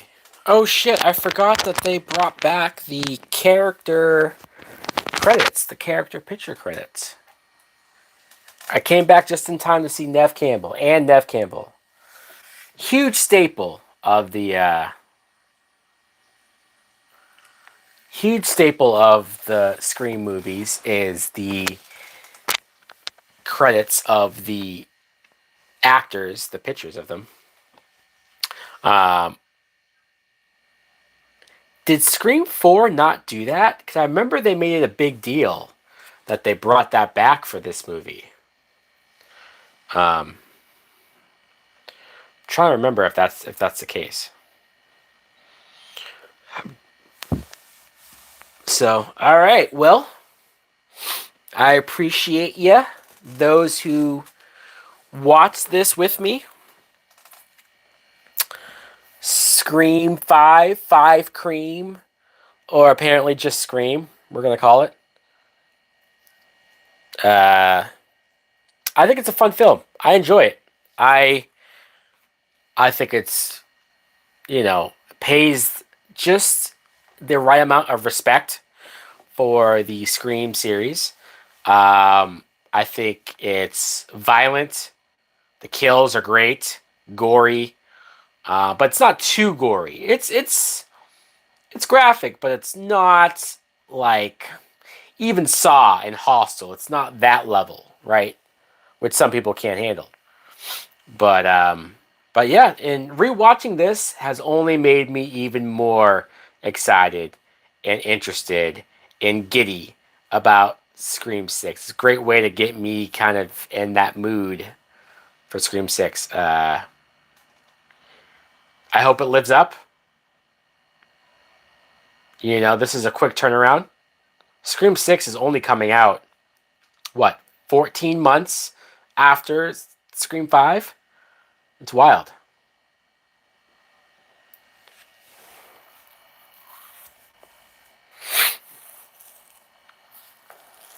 So, you heard it here first.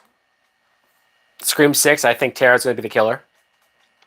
Um, I also think Hayden Panettiere is a is likely. Um, if it's not them, it's probably going to be a new character, right? That's probably the only returning characters I can think of. But but yeah, I would like though, if it's not this movie, I would like a future Scream movie to do, even if it's not Stu, just a character that has a cult of Scream killers, so that it's more the idea of having more than two killers. Um, like if you get up to 3 or 4 killers, like that would be very different, very interesting. Um, I realized that Ghostface, like as a name and as a face, is it's copywritten by its own like brand. Just saw that in the credits there.